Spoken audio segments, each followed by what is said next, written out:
Si cela vous arrive, une ombre qui change quand vous la regardez, un frisson au coin de l'œil, un mouvement qui se dissipe dès que vous portez votre attention, alors peut-être votre troisième œil s'ouvre. Ce n'est pas une formule magique, c'est une expérience perceptive qui transforme la façon même dont vous recevez le monde. Restez avec moi quelques minutes. Je vais vous dire d'où viennent ces récits, comment fonctionne notre regard et surtout comment vous pouvez entraîner cette forme de perception d'une manière mesurée, sûre et responsable.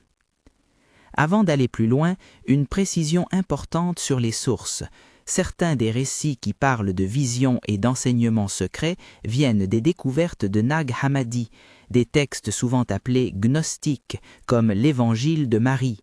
Selon ces écrits, il existerait une connaissance sur la vision et la réalité que la plupart n'ont pas reçue. Je vous présente ces éléments comme des pistes issues de témoins anciens et de récits historiques, pas comme des preuves définitives ou comme une doctrine universelle. Prenez ce qui vous parle, laissez le reste de côté et surtout faites preuve de prudence. Commençons par le mécanisme de base. Pourquoi la plupart des gens ne remarquent rien d'inhabituel alors que certains perçoivent des présences, des mouvements périphériques, des formes qui semblent hors du champ normal? Notre vision a deux modes complémentaires. Le mode central, le centre de la rétine, les cônes, est conçu pour la précision, lire, reconnaître un visage, discerner des détails dans la lumière. Il exige une fixation, un point d'attention. La vision périphérique, elle, est faite pour détecter le mouvement, la forme, les contrastes faibles. Elle fonctionne mieux en faible luminosité avec les bâtonnets de la rétine et elle est extrêmement sensible aux changements. Le cerveau combine ces deux sources, mais il filtre énormément. Il classe, supprime, transforme des signaux en bruit pour que vous puissiez agir efficacement dans la journée. Ce filtrage est une condition normale et utile. Sans lui, votre esprit serait submergé. Les textes gnostiques parlent d'un voile posé sur la perception, d'influences qui diminuent la visibilité de certaines dimensions. D'autres traditions et de nombreux témoins contemporains décrivent des entités qui utilisent l'invisibilité comme stratégie, rester en périphérie, provoquer l'émotion, se nourrir de la réaction. Le mot archonte ou archonte est employé dans ces textes pour désigner des intelligences ou des forces qui contrôlent en partie le champ perceptif et émotionnel. Encore une fois, je rapporte ces éléments comme des hypothèses historiques et symboliques. Beaucoup de personnes qui pratiquent l'observation périphérique disent toutefois ressentir la même chose. Lorsque l'attention se pose, la forme recule. Il y a une logique simple derrière cela. L'émotion, la peur, la colère, l'angoisse est une source d'énergie pour tout ce qui vit des interactions avec les humains. Quand quelque chose agit depuis l'ombre et déclenche une émotion, il nourrit sa présence. Observer consciemment transforme cette énergie. Au lieu d'être aspirée par la réaction automatique, elle devient information. La conscience met la lumière sur le mécanisme. La visibilité affaiblit le champ d'exploitation. C'est pour cela que, selon certains témoignages, le simple fait de voir ou de nommer ce qu'on perçoit réduit son pouvoir. Si vous êtes prêt à tester ceci, faites-le avec méthode et prudence. Voici une technique simple et progressive connue sous le nom de « regard doux » dans de nombreux enseignements contemporains. Considérez-la comme un entraînement perceptif, non comme une garantie. Les durées et les étapes que je vais donner sont des recommandations issues de témoins et d'enseignements récents. 10 minutes par jour, pendant une semaine environ, est une estimation pratique pour commencer. Ce n'est pas une promesse. Certaines personnes rapportent des signes avant quelques jours, d'autres après plusieurs semaines, et d'autres ne ressentent rien. Tout cela reste normal. Préparation, conditions. Choisissez un endroit calme et sûr. Une pièce où vous pouvez être assis confortablement, le soir ou à la tombée du jour, quand la lumière est douce, pas trop vive. Une lumière indirecte, une lampe avec un abat-jour ou la lumière d'une bougie peuvent suffire. Le fond visuel doit être neutre, un mur uni ou un coin dégagé.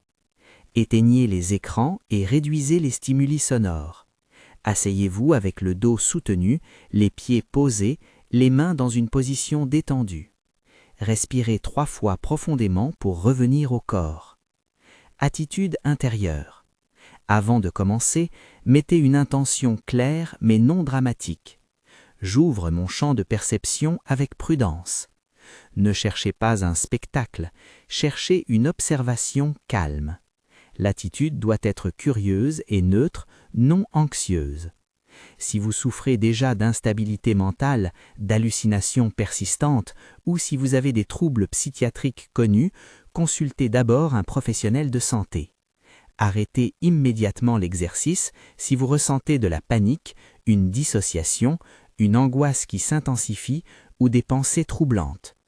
La pratique, le regard doux, étape par étape. Installation. 1 minute. Détendez les muscles du visage, laissez la mâchoire relâchée. Relâchez la tension dans le front. Concentrez-vous sur une respiration lente et régulière.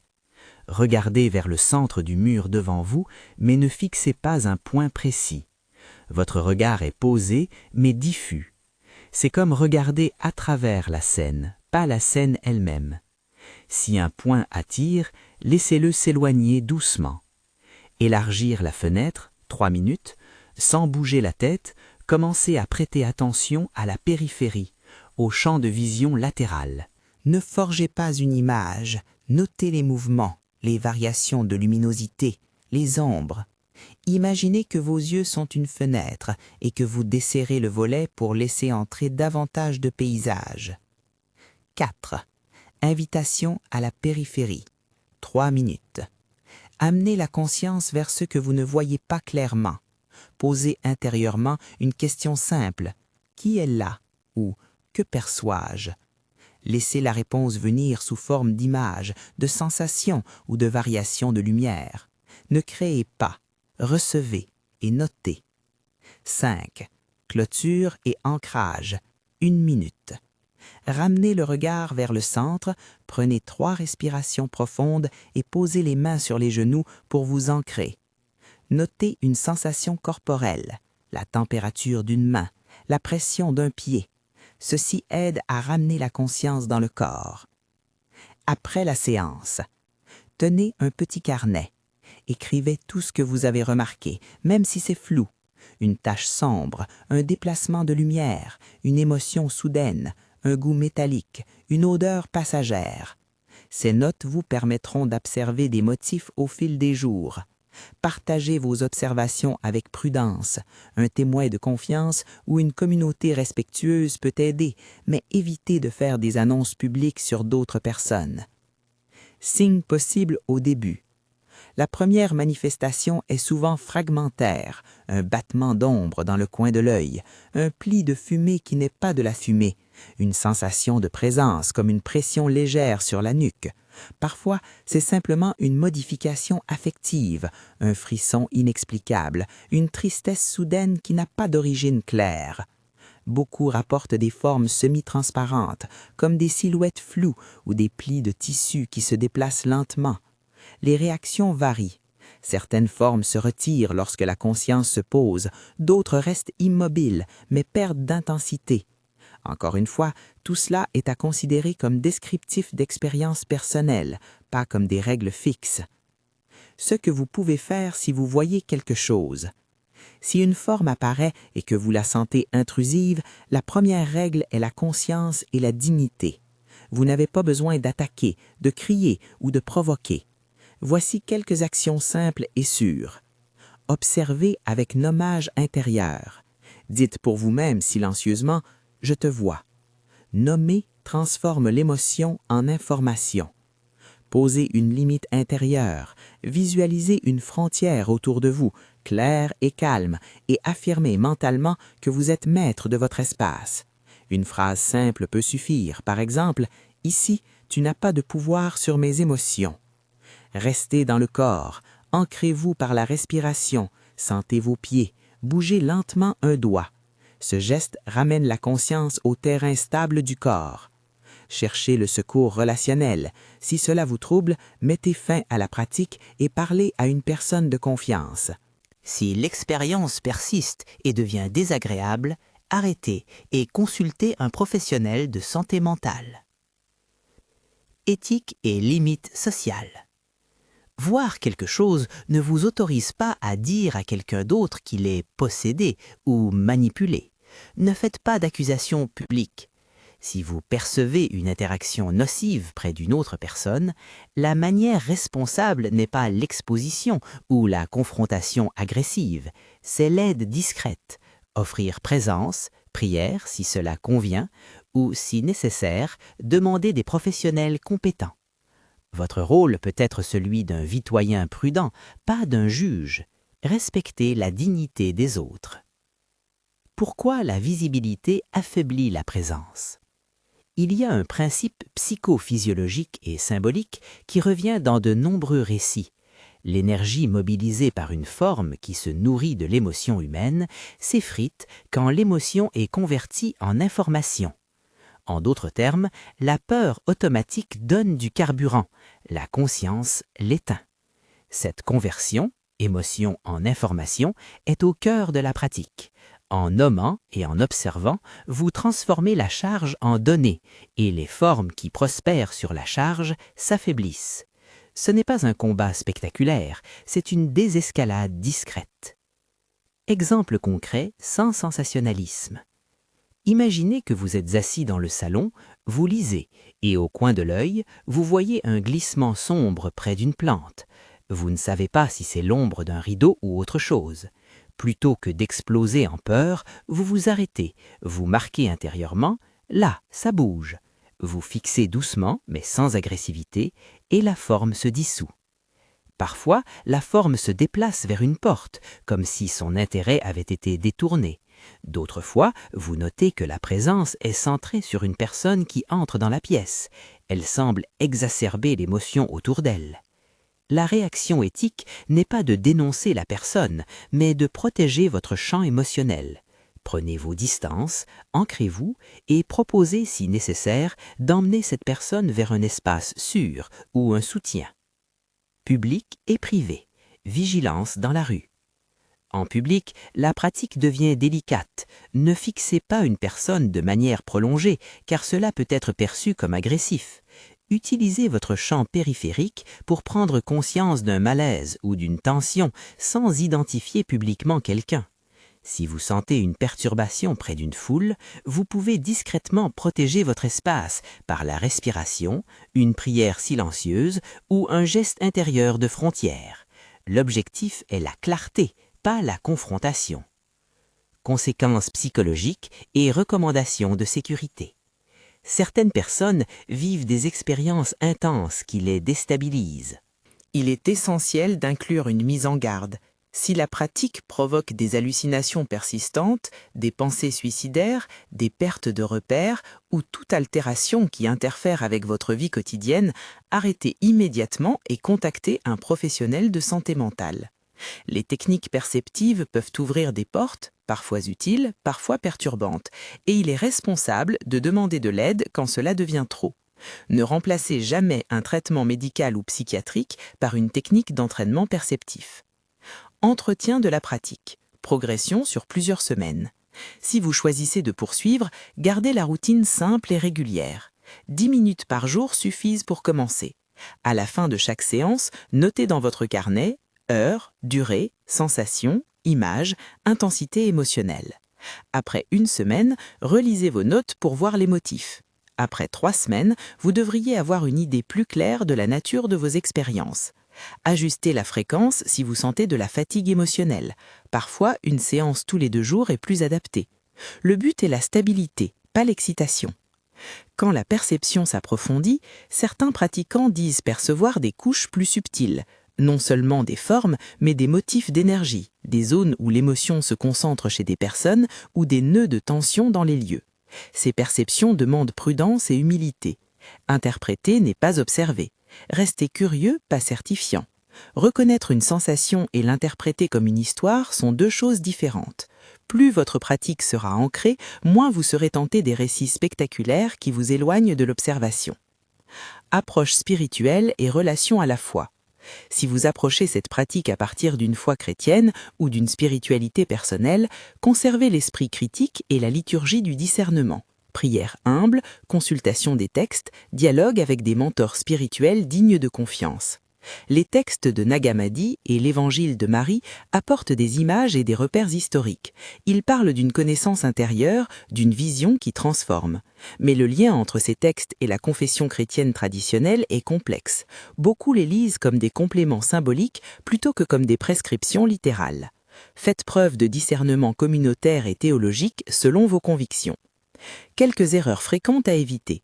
Vouloir forcer une vision, la pratique n'est pas une performance, se comparer aux autres, chaque chemin perceptif est singulier, utiliser la pratique pour justifier des actions agressives ou des accusations, ignorer les signes de détresse psychologique chez soi ou les proches. Témoignage synthétique, traduit en description d'expérience. De nombreuses personnes racontent des épisodes semblables. Une mère a décrit une silhouette qui s'éloignait du lit de son enfant dès qu'elle se réveillait et l'observait calmement. Un homme a dit avoir senti une présence se retirer du bureau où il travaillait lors d'une séance de regard doux et constater ensuite une baisse d'angoisse durable. Une femme notait que dans les transports en commun, sa sensibilité périphérique lui permettait de repérer une tension avant qu'elle ne devienne une crise, lui permettant d'adopter des gestes simples pour se protéger. Ce sont des récits, pas des garanties. Ils montrent pourtant un principe courant, l'attention modifie la dynamique. Quand la pratique touche aux autres. Si vous développez cette sensibilité et que vous percevez quelque chose autour d'une autre personne, demandez-vous, est-ce utile de le partager? Est-ce que cela protège ou expose? La règle d'or est de préserver la dignité et la liberté de l'autre. Offrez de l'aide, de l'accompagnement ou parlez au personnel compétent si la situation l'exige. Évitez les confrontations qui pourraient blesser ou humilier. Dernière mise à garde sur les textes et l'histoire. Toujours rappeler, lorsque j'évoque Jésus, Marie-Madeleine, les archontes ou le démiurge, c'est à partir de certaines lectures des textes trouvés à Nag Hammadi et d'autres écrits anciens. Ces textes proposent des images et des métaphores puissantes sur la perception et le monde invisible. Ils ne remplacent pas les analyses historiques critiques ni l'enseignement doctrinal des traditions établies. Lisez ces sources avec curiosité, mais aussi avec prudence, en gardant à l'esprit la distance historique.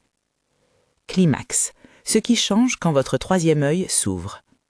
Revenons au point de départ. Si un soir, une ombre réagit à votre regard, si votre intuition se clarifie et que vous sentez moins d'infractions émotionnelles, cela peut être un signe que votre champ de perception s'élargit. L'ouverture du troisième œil n'est pas forcément spectaculaire, elle est souvent discrète et pragmatique. Elle transforme votre relation à l'émotion. Au lieu d'être consommée par elle, vous l'observez.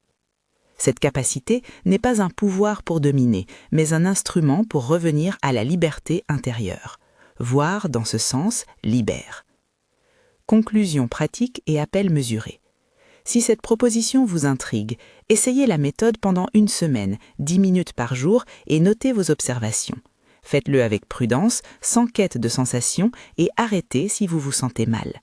Si vous avez vécu quelque chose que vous voulez partager, écrivez « visible » dans les commentaires. J'échangerai sur les expériences dans les prochaines vidéos avec respect et sérieux. Et si ce contenu vous parle, abonnez-vous pour recevoir les prochains enseignements sur la perception et le discernement. Rappelez-vous, la visibilité neutralise le contrôle. La conscience est l'horizon où s'effilochent les voiles. Si cela vous arrive, si un jour la périphérie de votre vision répond à votre attention, accueillez-le avec calme. N'en faites pas un triomphe ni une arme. Faites-en une occasion d'apprendre à être plus présent, plus maître de vos émotions, plus attentif au monde qui vous entoure. Et surtout, prenez soin de vous. Si quelque chose dépasse votre capacité à le gérer, cherchez l'aide d'un professionnel compétent. La curiosité doit toujours marcher main dans la prudence.